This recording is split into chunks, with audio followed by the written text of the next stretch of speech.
Hi, it's Emma Fura, and today I want to take you somewhere that means a great deal to me. I've got Poochie in the back. We've been dying to get there for quite some time. It's been a while since I visited this special spot, but it's been really hard because we've been in lockdown here, and that's lasted for 2 weeks. And then as soon as we got out of lockdown, we had this huge storm that just destroyed my area, including this particular place. It was quite dangerous to go there. But today, it's safe, and I look forward to going there. I'm going to do a special ritual, and I'm inviting you along.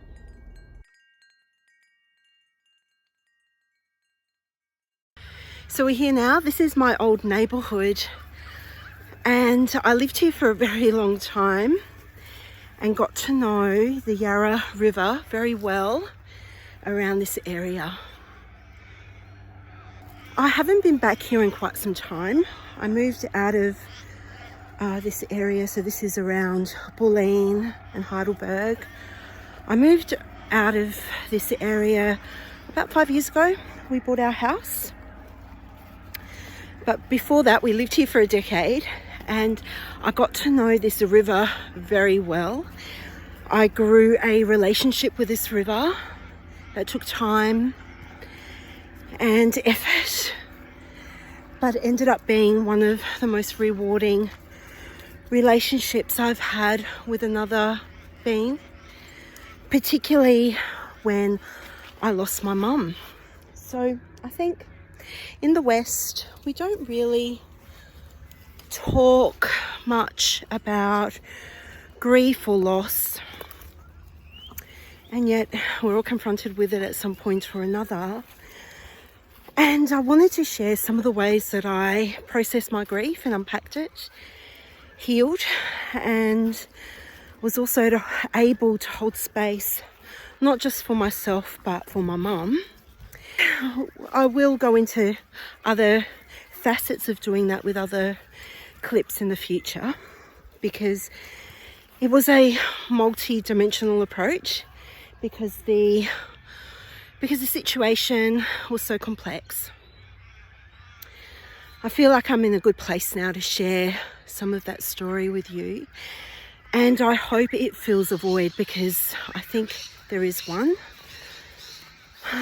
But one of the simplest things that I did, the easiest and most accessible things, I think, that are available to anyone because it's free, is I connected to water, to my nearest body of water. Now, I already knew this river quite well. I walked it regularly. I rode my bike. I rode from one end to the other, within my neighbourhood, that is, because the Yarra is a huge river, but within my spot, about a 30-kilometre run up and down the river. And I would visit this river multiple times a week through all the seasons, and I did that for a very long time. And then when my mum became ill and I would return to the river and just meditate by the water, just sit and ground and process my grief. Now, we've had storms here, as I said earlier, so parts of the river are still closed. They're hard to get to. But I'll find a hopefully quiet place. But it's pretty busy today. It's not as secluded as I normally like, but this will have to do. I'm not complaining. It is beautiful.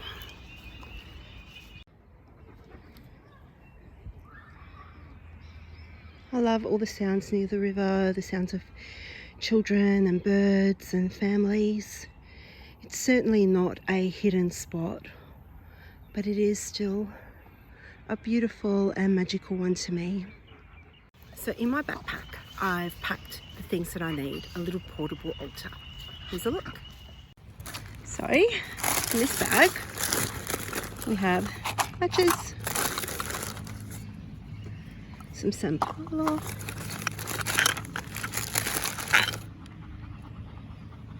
a candle,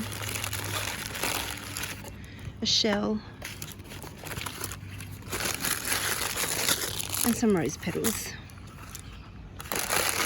the basics, all you need really. And in this bag I have some feathers.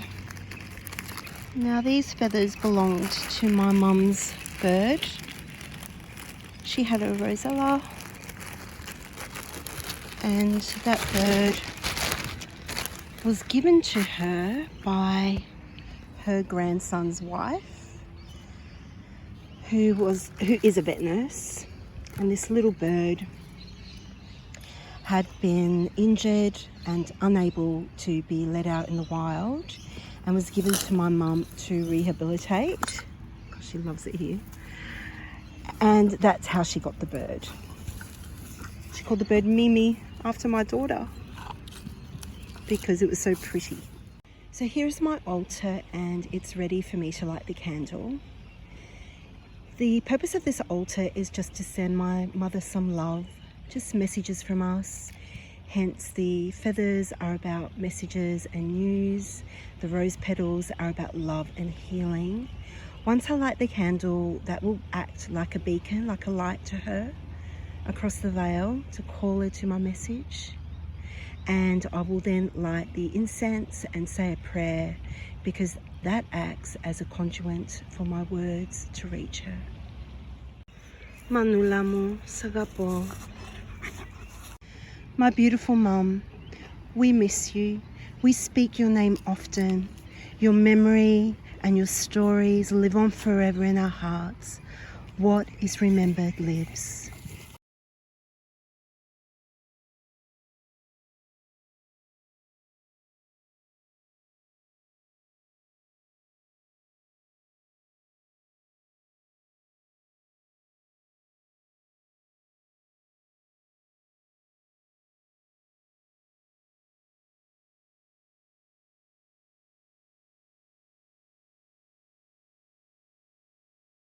So that was it, a short and sweet little ritual just to send some love and light to my darling mum.